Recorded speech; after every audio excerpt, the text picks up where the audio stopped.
కుసుమహర కుసుమహర కుసుమహర శ్రీ పాగల్హరనాథ్ దివ్యలేఖల నుండి 1వ భాగంలోని 12వ లేఖలోని వాక్యం. కృష్ణనామం మహా ఔషధం.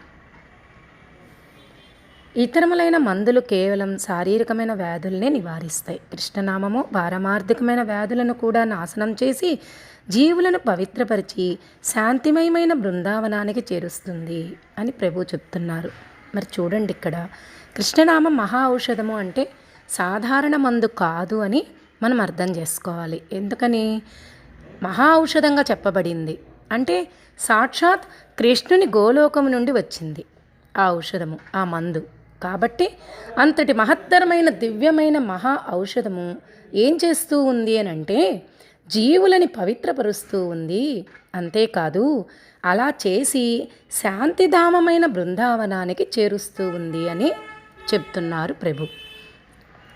ఇందులోని ఆంతర్యం మనం చూసినట్లయితే కృష్ణనామం అనే మహా ఔషధమును జీవుడు నిరంతరము కూడా ఒక క్రమ పద్ధతిలో, అంటే ప్రతిరోజు ఇంత నామం చేసి నేను ఈ పని చేయాలి అని ఒక నియమం పెట్టుకొని ఆ నియమం ప్రకారం నామజపాన్ని చేస్తూ ఆ క్రమంలో ప్రభువు చెప్పిన పథ్యాన్ని కూడా, ప్రభువు మనకు నామాన్నే కాదండి, నామంతో పాటు పథ్యాన్ని కూడా తీసుకొని వచ్చున్నారు.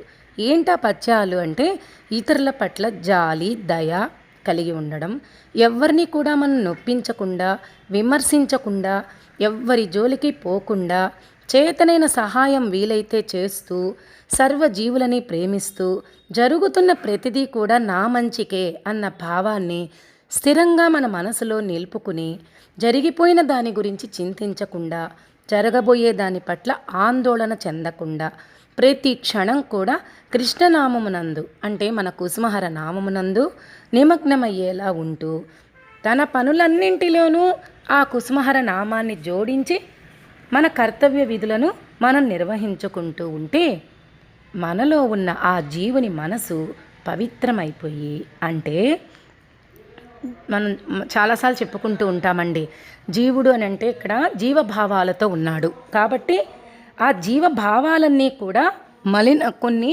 మలిన భావాలు పేరుకొని ఉంటాయి ఆ జీవభావాల్లో. అటువంటి ఆ మలిన భావాలన్నీ కూడా పవిత్రమైపోతాయి. అంటే అలా ఎలా అవుతాయి అంటే సదా మన లోపల సదా ఆలోచనలు, అంటే సానుకూల ఆలోచనలు చేసేలా ప్రశాంతంగా ఉంటూ ఆ కృష్ణ చింతనలోనే, ఆ కుసుమహర చింతనలోనే ఉండేందుకు ప్రయత్నిస్తూ ఉన్నప్పుడు జీవుడు ఇక్కడనే ఈ సంసారంలోని తన విధులను ఒక బాధ్యతగా నిర్వర్తిస్తూ, అంటే బంధనంగా కాదు నేను ఇక్కడ చేయాల్సింది, ఇది నా ప్రభుని పని అనే భావన వచ్చి ఆ విధంగా బాధ్యతగా నిర్వర్తిస్తూ ప్రతిదీ కూడా ఆయన ఇచ్ఛానుసారమే ఇక్కడ జరుగుతూ ఉంది అన్నది గుర్తించి గమనిస్తాడు. అప్పుడు ఏం చేస్తాడు, తనలో ఉన్న వ్యతిరేక భావాలని సానుకూల భావాలుగా మార్చుకుంటూ నిత్యం తన ఆలోచనల పట్ల తను పరిశీలన చేసుకుంటూ, అంటే ఒక కన్నేసి ఉంచి గమనించి ఎరుకతో నిత్యం తను ఆనందాన్ని పొందేందుకు నిరంతర కృష్ణనామం కుసుమహర నామస్మరణ ఉపయోగపడి అలా ఆ జీవుణ్ణి శాంతిధామమైన బృందావనానికి చేరుస్తుంది ఈ నామస్మరణ. అంటే ఎప్పుడు కూడా ఆ జీవుని మనసు ఎల్లప్పుడూ బృందావనంలోని వ్రజలీలా వైభవములో దాగి ఉన్న ప్రేమని ఆస్వాదిస్తూ, అంటే పూర్తిగా జీవుడి భావం మారిపోతుంది. ఇక్కడ ఉన్నదంతా కూడా ప్రభువే, ప్రభు తప్ప ఇంకోటి లేదు, ఇక్కడ ఇంకోటి ఉంది అని అంటే అది మిథ్యే, అది నా మాయే, నేను చూస్తున్నదంతా కూడా ఈ భౌతిక చక్షువులతో చూస్తున్న ప్రపంచమే. కాబట్టి ఈ ప్రపంచంలో ఉండేది ప్రతిదీ నా ప్రభువే అన్న భావనకు వచ్చినప్పుడు, ప్రభు అన్నప్పుడు ప్రేమే, ప్రభువు ఈజ్ ఈక్వల్ టు ప్రేమ. కాబట్టి ఉండేది ప్రేమ. అటువంటి ఆ ప్రేమని ఆస్వాదిస్తూ బృందావనములో ఉన్నట్లుగా జీవుడు భావిస్తూ కృష్ణ ప్రేమోన్మత్త భావనకు లోనవుతాడు. ఇక అప్పుడు ఆ జీవుడు తన జన్మ కర్మానుసారం తెచ్చుకున్న ఈ శారీరక వ్యాధులనే కాకుండా తన జన్మతహా వచ్చిన సంస్కారాల రూపంలో, అంటే చూడండి, ఇక్కడ జీవుడికి ముందు ఒకటి తెలుసుకోవాలి, తన శరీరం వచ్చింది అని అంటే కర్మలుంటేనే వచ్చింది శరీరం, ఆ కర్మానుసారం ఈ దేహం వచ్చింది. ఈ దేహం ఉన్నంత వరకు ఆ కర్మలు అనుభవించాల్సిందే. అనుభవించాల్సింది ఏంటి? దేహం అనుభవించాలి. కానీ ఇక్కడ జీవుడు తెలియక మనసుతో చేయించుకుంటూ కొత్త కర్మల్ని యాక్ట్ చేసుకుంటున్నాడు. కాబట్టి ఈ విధంగా ప్రాసెస్ అంతా అయిన తర్వాత ఏమంటున్నాడు? తన జన్మతః వచ్చిన సంస్కారాల రూపంలో ఉన్న వాసనలు అనబడే భవరోగం అయితే ఏదైతే ఉందో తనలో అది గుర్తిస్తాడు. కాబట్టి శరీరానికి వ్యాధి వచ్చింది అన్నప్పుడు అది ఆ వ్యాధి కారణం ఏంటి?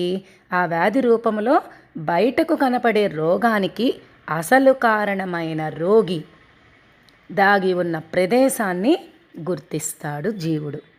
ఆ విధంగా గుర్తించి ఆ ప్రదేశాన్ని కూడా పవిత్రపరుచుకుంటాడు. అది పవిత్రమైనప్పుడు అక్కడ ఏమైంది? రోగి రోగము రెండు కూడా మాయమైపోతాయి.